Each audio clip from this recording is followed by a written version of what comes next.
mengajak kita untuk melihat firman Tuhan. Sepanjang hari ini ibadah yang terakhir, khotbah saya berjudulkan Setiap Langkahku ke Sorga.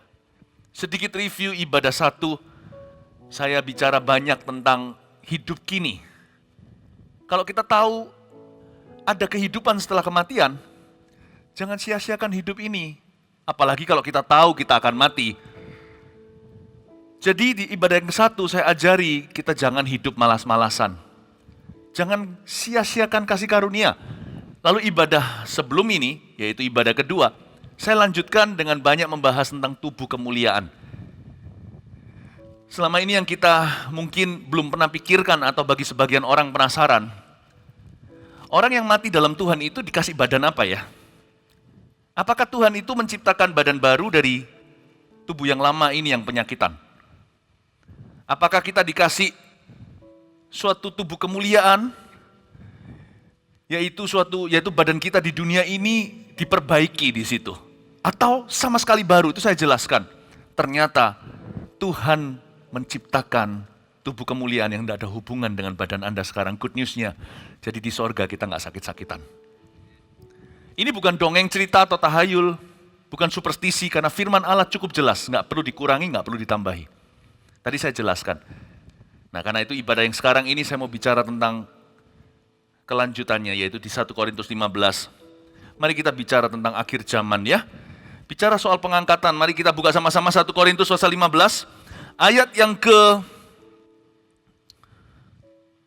50. Saudara-saudara, inilah yang hendak kukatakan kepadamu, yaitu bahwa daging dan darah tidak mendapat bagian dalam kerajaan Allah, dan bahwa yang binasa tidak mendapat bagian dalam apa yang tidak binasa. Sesungguhnya, aku menyatakan kepadamu suatu rahasia. Kita nggak akan mati semuanya, tetapi kita semuanya akan diubah. Dalam sekejap mata pada waktu bunyi nafiri yang terakhir, sebab nafiri akan berbunyi, dan orang-orang mati akan dibangkitkan dalam keadaan yang tidak dapat binasa, dan kita semua akan diubah. Karena yang dapat binasa ini harus mengenakan yang tidak dapat binasa, dan yang dapat mati ini harus mengenakan yang tidak dapat mati. Dan sesudah yang dapat binasa ini mengenakan yang tidak dapat binasa, dan yang dapat mati ini mengenakan yang tidak dapat mati, maka akan genaplah firman Tuhan yang tertulis, maut telah ditelan dalam kemenangan. Hai maut, di manakah kemenanganmu? Hai maut, di manakah sengatmu? Sengat maut ialah dosa, dan kuasa dosa ialah hukum Taurat. Tapi syukur kepada Allah yang telah memberikan kepada kita kemenangan oleh Yesus Kristus Tuhan kita. Karena itu saudara-saudaraku yang kekasih, berdirilah teguh, jangan goyah, dan giatlah selalu dalam pekerjaan Tuhan. Sebab kamu tahu bahwa dalam persekutuan dengan Tuhan, jeripayamu tidak sia-sia. Katakan amin dulu. Ini bukan ayat-ayat yang gampang, 1 Korintus 15 saya bahas seharian. Baik soal hidup yang kini, seperti yang saya jelaskan tadi, maupun hidup kekal. Dan hidup di antara kita sekarang hidup di zaman ini dengan sorga nanti, apa yang harus kita lakukan? Ada banyak hikmat Tuhan di 1 Korintus 15, namun butuh pencernaan. Coba saya bantu Anda. Pumpung sekarang kita rayakan kebangkitan Tuhan Yesus, saya ajak kita melihat janji apa yang terkandung dalam iman kita. Tuhan ada bicara tentang kebangkitan lewat surat Paulus ini. Ayat 50 bunyinya, saudara-saudara, inilah yang hendak kukatakan kepadamu, yaitu bahwa daging dan darah tidak mendapat bagian dalam kerajaan Allah, dan bahwa yang binasa nggak dapat bagian dalam apa yang tidak binasa. Banyak orang punya definisi sendiri-sendiri. Sorga itu apa? Atau apa yang terjadi dengan manusia setelah dia mati. Jangan lupa kalau kita datang ke gereja tiap minggunya, kita bukan hanya percaya untuk hidup ini.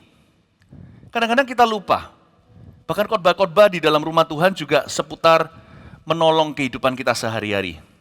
Don't forget though, jangan buat sorga itu jauh dari pandanganmu. Karena kita percaya Yesus itu untuk hidup kekal. Meskipun Tuhan juga menuntun kita di hidup kita sekarang, hidup sehari-hari dan hari ini, jangan pernah lupa destinasi tujuan akhir Anda adalah upah di sorga. Saya ingin ambil minggu ketika kita merayakan kebangkitan, to talk about heaven. Bicara tentang sorga dalam hubungan dengan hidup kita sekarang. Nah, waktu kita baca lagi di ayat 50, saudara-saudara, ini yang hendak kukatakan padamu, yaitu bahwa daging dan darah tidak mendapat bagian dalam kerajaan Allah. Berarti, segala sesuatu yang kita hidupi sekarang ini sementara. Makanya, kita jangan pernah hidup sia-sia, carilah perkara kekal di dalam segala perkara. Di dalam setiap keadaan, Anda dan saya dengan iman harus bisa tembus pandang. Jangan melihat hanya sebuah kejadian diizinkan Tuhan di hidup ini. Belajar untuk melaksanakan kehendak Allah, karena itu nilai, karena itu kekal nilainya. Daging dan darah nggak mendapat bagian dalam kerajaan Allah. Kita nggak akan suatu hari mati bawa uang kita. Apapun yang fisik dan jasmani akan kita tinggalkan. Itulah sebabnya karakter kita kalau dibentuk sama Tuhan, itu yang kekal. Karena Christ-likeness menjadi seperti Kristus itu tidak hanya bagi hidup sekarang, tapi juga hidup yang akan datang. Mengelola jasmani kita, olahraga meskipun bagus untuk kesehatan, tapi dia hanya baik untuk hidup sekarang. Tapi ibadah yang sejati akan berguna bukan hanya untuk hidup ini, tapi untuk selama-lamanya. Itulah sebabnya daging dan darah tidak dapat bagian dalam kerajaan Allah. Orang Kristen, anak-anak Tuhan tidak boleh hidup kedagingan. Percayalah kepada Tuhan dan jangan bersandar kepada pengertianmu sendiri. Jangan sampai kita itu hilang tujuan, losing God's purpose in life.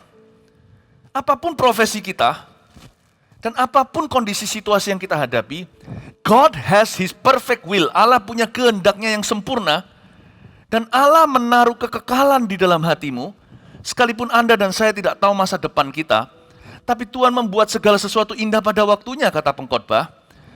Manusia diberi kekekalan dalam hati. Don't forget to seek God's purpose behind everything in your life. Jangan lupa untuk mencari tujuan Allah yang bukan darah dan daging dalam kehidupanmu. Itulah sebabnya bangun kehidupan rohanimu, itu yang kekal, saudaraku. Sifat itu akan kita bawa, Christ-likeness itu nggak pernah sementara. Itulah sebabnya jangan sampai gara-gara duit contohnya, kita meninggalkan Tuhan, gara-gara karir, gara-gara promosi di dunia ini. Jangan juga karena kecewa sama manusia, daging dan darah, kita meninggalkan Allah. Not worth it. Bahkan kalau kita seperti Ayub, dijangkit sakit sekalipun, jangan sampai mengutuki Tuhanmu. Go for what's eternal first. Selalu kita itu cari apa yang bukan daging dan darah. Do not lose God's purpose. Jangan sampai kehilangan tujuan ilahi di hidupmu. Minimal kalau Anda tidak bisa berbuat apa-apa, bersyukur itu kekal nilainya. Karena orang yang bersyukur itu dekat pada Allah, hanya dekat Allah saja aku tenang, daripadanya lah kekuatanku. Sebab damai sejahteramu melingkupi aku. Bapak, Ibu, Saudara, ingatlah dulu.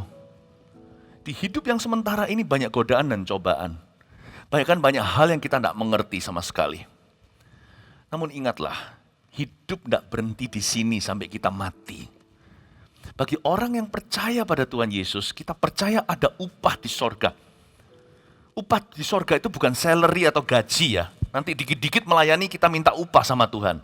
Itu namanya motivasi tidak murni. Tapi upah di sorga itu ada bukan karena saya mengatakannya, karena Yesus mengucapkannya. Janganlah kamu kumpulkan harta di bumi, ngengat bisa memakannya. Bukan berarti kita nggak boleh menabung atau investasi, karena bodohlah orang yang menghamburkan semua yang dia miliki, besok anak cucunya minta roti. Tetapi jikalau hartamu bertambah, janganlah hatimu melekat padanya. Kelolalah talenta. Talenta itu juga uang. Talenta itu juga waktu. Talenta itu apalagi hubungan. Kelolalah, tapi janganlah hatimu melekat padanya. Muliakan Tuhan dengan hartamu, karena harta itu daging dan darah. Muliakan Tuhan dengan tubuhmu yang fana. Pakailah segala sesuatu yang sifatnya fisik, jasmani, dan duniawi untuk berbuat baik kepada Tuhan terlebih dahulu. Itu yang disebut dengan mengumpulkan harta di sorga, bukan berarti hitung-hitungan dengan Tuhan. Harta di sorga itu tidak ada ngengat memakannya, pencuri tidak mencurinya. Tetapi besarlah upahmu. Itulah sebabnya Bapak Ibu Saudara, selama kita hidup di dunia ini iman kita harus kuat. Saya tidak mau main gereja-gerejaan.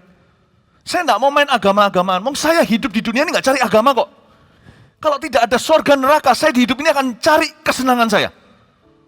Kalau saya tidak kenal Tuhan dan tidak mencintai Dia, saya hidup untuk diriku sendiri. Di hidup ini saya cari kebenaran. Di hidup ini saya cari keselamatan. Saya cari jalan Tuhan. Ya. Itulah sebabnya iman kita harus kuat di dalam hidup ini. Karena hidup ini sebentar. Kalau Anda bisa hidup sampai 80-90 tahun pun Musa berkata, manusia hidup hanya 7-80 tahun itu pun dekorasinya banyak penderitaan. Gak semua penderitaannya sama, ada yang fisik, ada yang batinia. Selalu ada saja deh. Gak ada orang yang punya segalanya. Nobody has everything. Even the richest person, orang yang paling kaya, daging darahnya bisa menjadi cemburuan hati atau iri hati tetangga. Orang itu tetap gak punya sesuatu yang Anda miliki hari ini. Saya ingatkan Anda bahwa hidup kita sekalipun bisa hidup lama di dunia ini sementara. Just one breath away. Cari apa di hidup ini? Untungnya pertanyaan itu hingga pada saya waktu saya umur 18 tahun ketika saya mengenal Yesus. Untungnya saya muda sudah menyadari. Dari sejak dini, saya berkata sama diri sendiri, aku mau cari apa di hidup ini? I question my purpose in life. Saya mempertanyakan segala sesuatu yang darah dan daging di hidup saya. Saya bilang, why am I here? Dan saya ketemu Yesus. Saya tetap menikah, tapi ada tujuan Allah dalam pernikahan saya. Saya punya anak, lumrahnya seperti orang lain. Saya nggak seperti Paulus yang selebasi atau yang hidup sendiri. Kalau kita diizinkan hidup sendiri, tanya sama Tuhan maksud ilahi. Kalau kita diizinkan menikah, tanya sama Tuhan apa tujuannya. Kalau hari ini saya ke gereja, hanya supaya saya feel good secara religius atau secara agamawi, ngapain? Mendingan saya di rumah, mendingan saya jalan-jalan hari ini. If I come to church, there must be something, harus sesuatu yang saya terima yang bukan daging dan darah, yang sifatnya rema. Saya harus menerima pelita kaki saya dan terang bagi jalan saya. Saya harus menerima firman kehidupan. Saya harus menerima kuasa untuk saya hidup berkemenangan. I want you to look past flesh and blood. For the kingdom of God isn't flesh and blood. Kerajaan Allah bukan darah dan daging. Tapi ini juga bicara tentang tubuh keselamatan, tubuh kemuliaan maksudnya. Daging dan darah tidak mendapat bagian dalam kerajaan Allah. Sedikit kontras dengan apa yang Yesus katakan di Lukas 24, tidak usah dibuka. Tuhan Yesus ketika muncul menampakkan diri, kan setelah Tuhan Yesus bangkit nih, hari ini ceritanya 2000 tahun yang lalu, 40 hari kemudian baru Pentakosta. 40 hari kemudian penampakan Tuhan Yesus. Lalu habis itu Tuhan Yesus terangkat ke sorga maksudnya. Lalu 10 hari lewat, baru pencurahan Roh Kudus, ya kan? Masih ada puluhan hari Yesus menampakkan diri. Dan ketika Yesus menampakkan diri suatu hari, tempat tertutup, tiba-tiba dia muncul di situ, semua murid-murid terkejut, mengira dia hantu.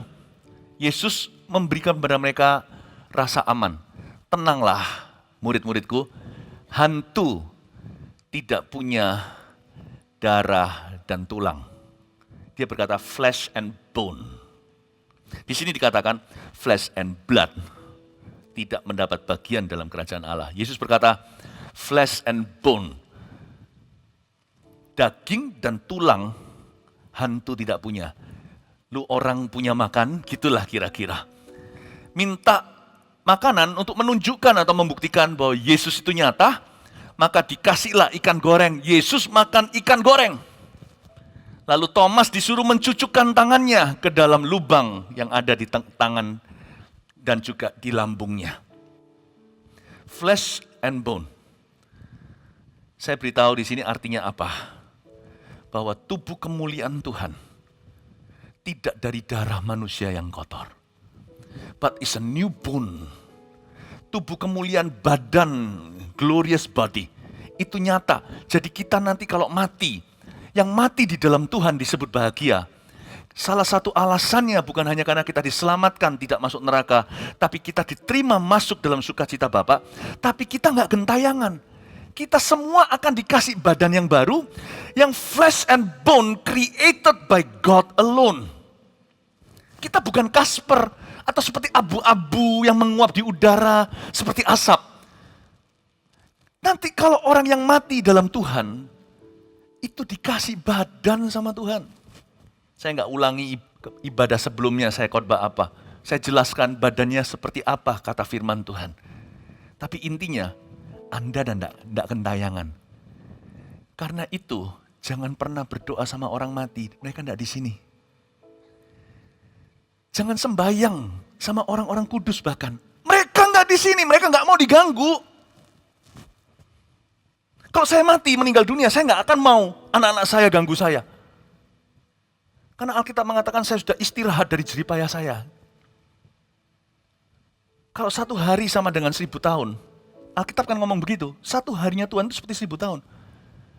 Apakah Papa tidak peduli kalau Papa meninggal dulu? Masa didoakan, aku berdoa pada Papa, Papa tidak jawab.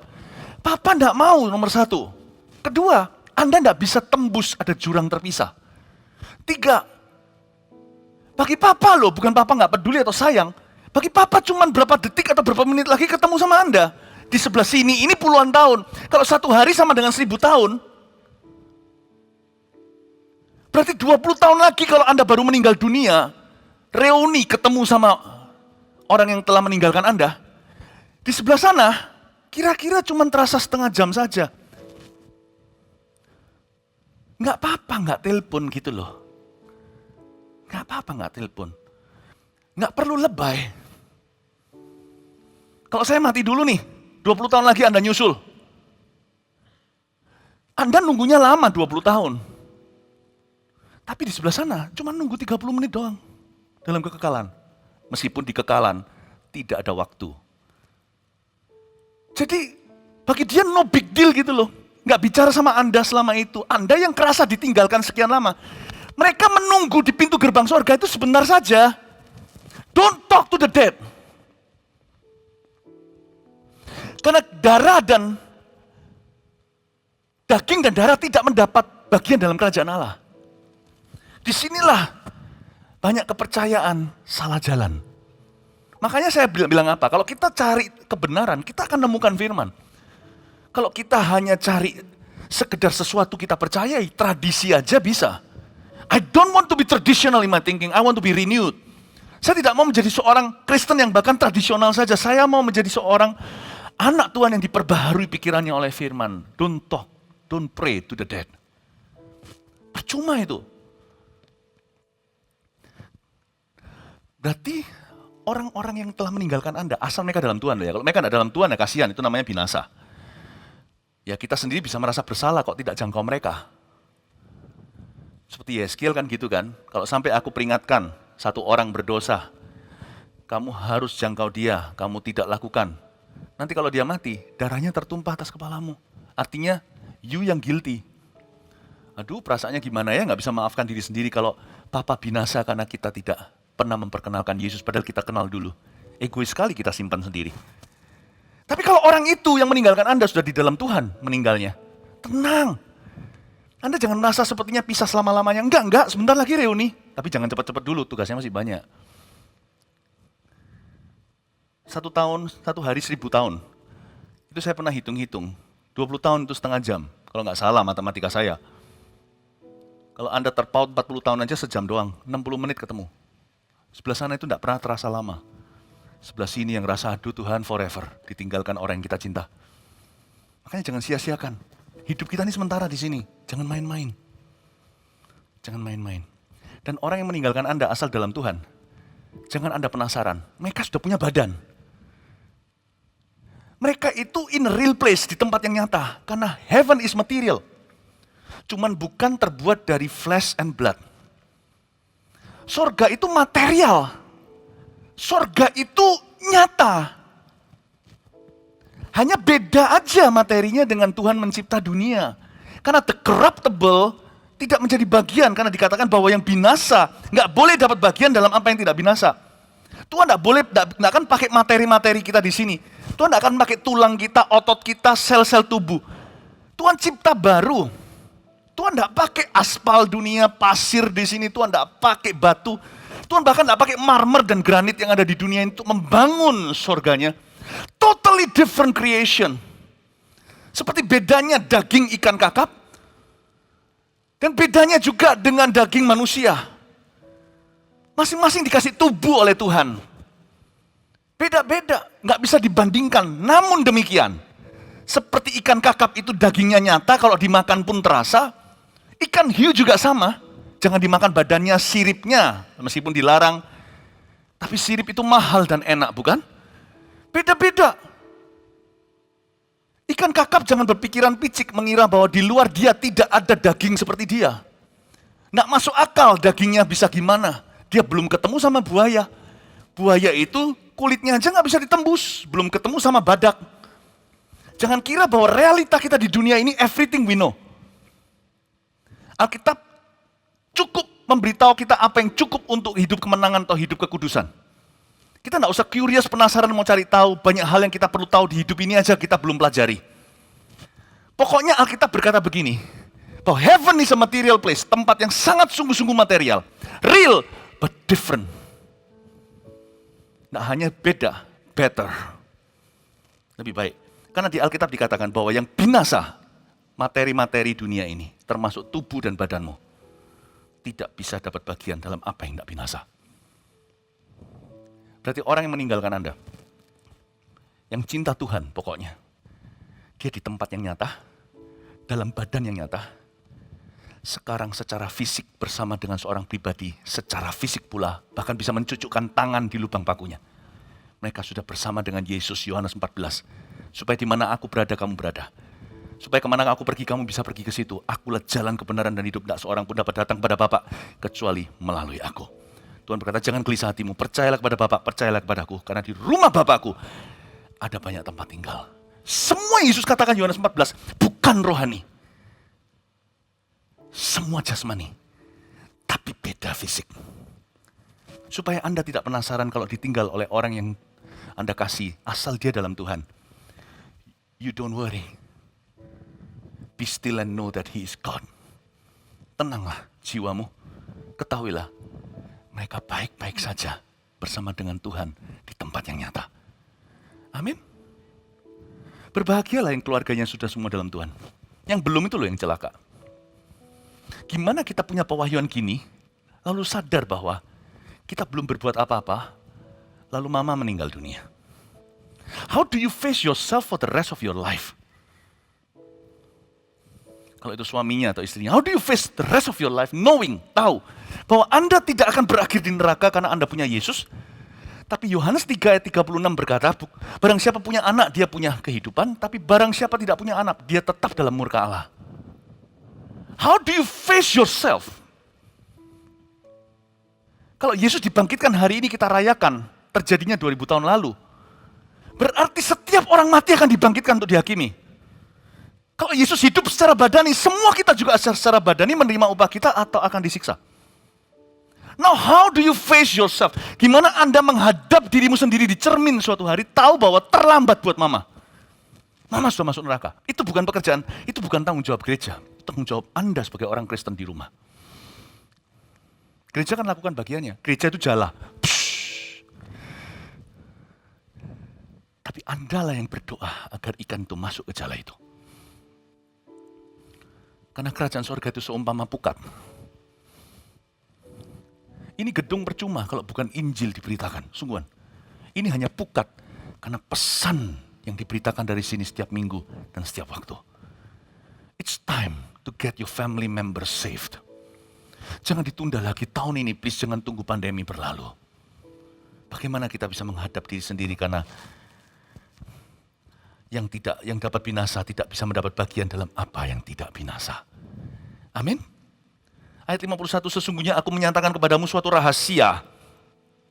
Kita tidak akan mati semuanya, tetapi kita semuanya akan diubah dalam sekejap mata pada waktu bunyi nafiri yang terakhir. Ayat 51, Paulus berkata, sesungguhnya aku menyatakan kepadamu suatu rahasia, kita tidak akan mati semuanya. Buktinya Paulus sendiri mati. Semua orang di situ semuanya mati semua yang mendapatkan suratnya. Sebelum surat ini dikumpulkan menjadi perjanjian baru di tangan kita, semua orang ini sudah meninggal dunia. Maksudnya Paulus apa? Bukannya Paulus salah dia dalam hal ini. Ayat 51, Paulus hanya memberitahu, ada satu rahasia, catatlah. But there akan ada di dunia ini generasi terakhir sebelum Tuhan datang.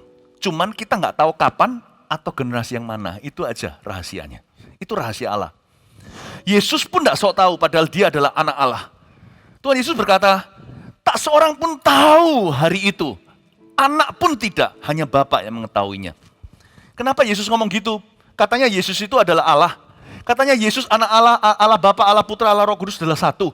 Kok Yesus nggak tahu? Jangan lupa, Yesus dalam kondisi fisik di dunia ini menjadi teladan dan jalan buat kita. Jadi kalau Tuhan Yesus itu pelatih kita itu tiru, kita ini copycat-nya. Yesus narinya begini, semua narinya begini. Yesus lari, semua lari. Yesus berhenti, semua berhenti. Karena itu Yesus tahu bahwa suatu hari akan ada penyesatan. Atas nama eskatologi atau atas nama akhir zaman. Makanya Yesus ngomong begini supaya jangan ada yang sok pangkat melebihi dia. Pendeta siapa, dia nggak peduli.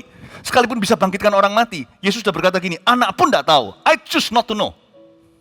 In my human state, dalam kondisi badanku sekarang yang masih belum mati kan. Yesus belum dalam tubuh kemuliaan kan. Sekalipun Yesus tidak berdosa, bukan keturunan Adam. Tapi Roh Kudus yang hinggap pada Maria, ibunya. Yesus tidak lahir dari sperma. Tapi Roh Kudus memenuhi rahim Maria. Namun demikian Yesus masih di dalam tubuh yang bisa lapar, tubuh yang masih corruptible namun tidak sinful. Yesus bisa capek, letih duduk di sumur Samaria, bisa penat badannya. Yesus kan belum, dan dia berkata dalam kondisiku ini, dalam badan ini tidak bisa sok tahu. Dia berkata anak pun tidak tahu, Bapak saja. Jadi jangan sampai ada pendeta yang merasa lebih, atau nabi yang merasa lebih pangkat, lebih sakti dari Yesus. Yesus skakmat kita semuanya. Nah itulah rahasianya. Sesungguhnya aku menyatakan kepadamu suatu rahasia. Kita tidak akan mati semuanya. No one knows the day of the rapture. Tidak ada orang yang tahu kapan pengangkatan akan terjadi seperti yang Tuhan janjikan, yang Paulus tuliskan di Tesalonika, di sini juga. Dia berkata dalam sekejap mata ketika nafiri berbunyi, maka kita semua akan dalam sekejap diubahkan. Itu bicara tentang translation atau rapture. Dalam bahasa Latinnya rapture, pengangkatan bahasa Indonesianya, itu adalah being caught up, tertangkap ke atas. Dan Paulus berkata ada satu rahasia, suatu hari kelak, tidak tahu kapan, akan ada generasi yang tidak mati semuanya. Dan kita tidak tahu kapan, ternyata itu melampaui zaman Paulus. Paulus mati duluan. Jadi Paulus nggak salah, Paulus menubuatkan. Dan dia berkata bahwa akan ada harinya di mana seluruh dunia akan halted, berhenti. Yesus datang kembali. Tapi ini kita terapkan secara individu, secara pribadi. Saya beritahu satu rahasia yang masih rahasia buat kita semua termasuk saya. Nggak peduli saya sepenuh apa dengan Roh Kudus, nggak peduli saya sedekat apa sama Kristus, ada satu hal yang masih rahasia untuk saya dan untuk Anda. Tanya pada diri sendiri coba. Atau tanya pada orang di sebelahmu. Kapan dan gimana Anda mati? Tanya saya aja, saya juga nggak tahu. Kapan saya mati, saya nggak tahu. Ayat ini juga bisa kita terapkan begini loh. Someday that will be your last day. Jam kehidupan diputar sekali, dan tak seorang pun tahu kapan kan berhenti. Mungkin hari ini, mungkin esok, mungkin nanti, sekarang waktunya. Yang ku miliki, sekarang waktunya. Milikilah kasih Yesus yang jadikan hidupmu berarti. Bekerjalah di ladangnya agar hidup tiada percuma. Nah ini rahasianya. Paulus berkata, sesungguhnya aku menyatakan kepadamu suatu rahasia, kita tidak akan mati semuanya, tapi kita semuanya akan diubah. Kita nggak tahu kapan hari terakhir kita. Kita hanya bisa berdoa. Saya sih berdoa sih. Kalau hari terakhir saya kapan saya nggak tahu. Semoga Tuhan datang dulu. Tapi kalau sampai itu hari saya minta, saya matinya dalam iman. Nggak dalam kondisi meninggalkan Tuhan, kepahitan, atau malas-malasan. I wanna die working. Bukan alkoholik nih. Sorry alkoholik, workaholic, alkoholik. Saya mau didapatkan sebagai hamba yang sedang bekerja ketika didapati oleh tuannya. Kita hanya bisa berdoa. Sesungguhnya aku menyatakan kepadamu suatu rahasia. You will never know. Makanya itu saya sebut ini, judulnya hari ini, setiap langkahku ke sorga. Tahu nggak? You will someday not knowing make your last step in life. Saya nggak ngomong ini supaya kita cepat-cepat dalam nama Yesus. Saya berdoa supaya kita semua panjang umur. Katakan amin dulu. Tapi bukan hanya umur panjang doang. Hidupnya harus bermakna dan berguna. Hidupnya menghasilkan untuk kerajaan Allah. Bukan hidup yang imannya ikut-ikutan, tapi imannya berbuah. Namun demikian, kita semua tidak akan mati. Ini bicara tentang rapture, pengangkatan. Nah, setelah pengangkatan terjadi, apa yang terjadi? Waktu pengangkatan terjadi ya saya kasih rangkuman.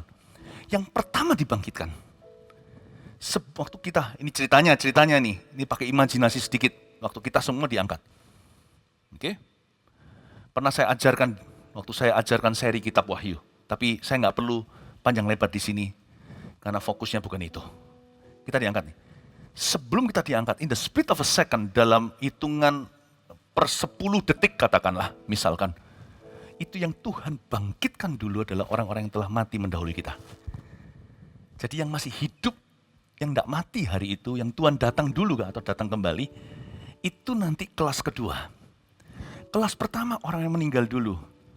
Berbahagialah orang yang mati dalam Tuhan, karena mereka lah priority. Makanya itu kalau kita itu meratapi orang yang kita kasih meninggal dunia, Anda bisa berkabung menangis sejadi-jadinya hanya karena kangen saja, jangan sampai penyesalan. Saya nggak mau menyesal hutang darah sama siapa-siapa. Sehingga kalau saya ditinggal siapa gitu, saya nangisnya hanya karena kangen.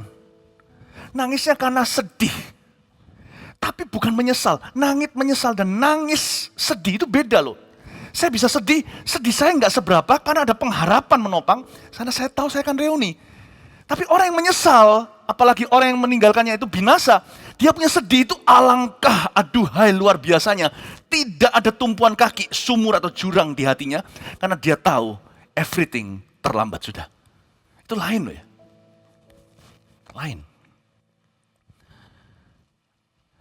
Itu nanti mereka dulu yang diubah, dikasih badan, baru kita. Anggaplah kita ini kalau Tuhan datang hari ini atau besok gitu ya.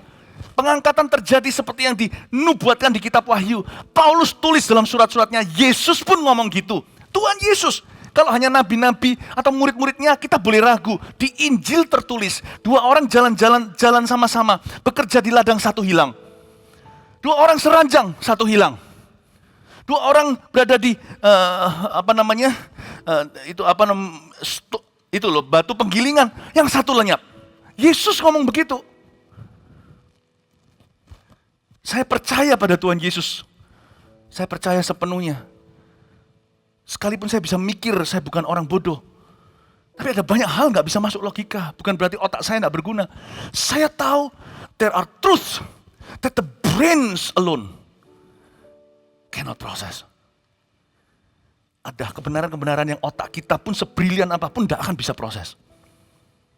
Dibutuhkan iman dan pengenalan pribadi akan Tuhan. I believe in Jesus. I believe every word He says. Saya percaya pada Tuhan setiap perkataan yang Dia ucapkan. Dan Dia mengatakan 2 orang berjalan bersama-sama di ladang. 1 diambil, 1 taken, 1 left behind.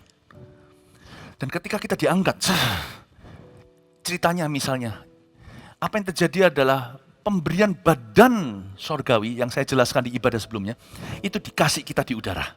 Yang hidup, angkatan yang nggak mati itu. Jadi terjadi translation. Nggak masuk akal kan? But that's the truth, that's what the Bible says. Saya percaya. I believe it all my heart. Sekarang saya percaya itulah, saya nggak mau hidup sembarangan hari-hari ini. Karena saya percaya ini, saya bertobat dari dosa-dosa masa lalu saya. Karena saya percaya, saya tidak mau buang hidup saya sia-sia. Karena saya percaya, saya tinggal mengelola. Tapi hati saya jangan melekat kepada dunia. Kalau kita mengelola bisnis kita akan semakin berhasil. Apapun yang kita pegang, karena kita setia dalam perkara kecil, akan menjadi besar. Namun sekalipun harta bertambah di rumahmu, janganlah hatimu melekat padanya. Karena saya percaya semua kebenaran ini. Heaven is never far away from me. Sorga tidak pernah jauh dalam visi saya. Saya hidup sehari demi sehari, selangkah demi selangkah. Saya tahu tiap hariku menuju ke sorga. Karena itu saya tidak mau hidup sia-sia. Dari sejak umur 18 tahun. I've lived in this revelation. Believed in this revelation. Aku hidup di dalam pewahyuan ini. Jangan-jangan orang Kristen, anak-anak Tuhan yang lupa pada kebenaran-kebenaran yang asas-asas awal iman. Mereka akan lupa bahwa mereka diselamatkan. Mereka akan kembali hidup sia-sia. Saya ajak Anda di waktu kebangkitan ini untuk merenungkan bahwa ada kehidupan setelah kematian. Yang kita lakukan di gereja ini bukan main agama. Saya sebagai gembala Anda punya tanggung jawab salah satu yang utama adalah mempersiapkan jemaat bukan cuma di kehidupan ini. Anda mengikut Tuhan. Saya harus mempersiapkan jemaat juga siap untuk suatu hari ke sorga. Kalau tidak saya yang dipandang Tuhan bersalah. Karena itu saya ambil kesempatan ini di hari raya Paskah kebangkitan Yesus untuk ajarkan tentang kehidupan kekal. Apa yang diajarkan firman, saya tidak tambahkan. Ini bukan dari pengalaman, ini apa yang tertulis. You don't even have to listen to testimonies. Bahkan tidak perlu dengarkan kesaksian orang yang pernah mengalami pengalaman supranatural. Alkitab ini cukup pewahyuan. I want to see Jesus.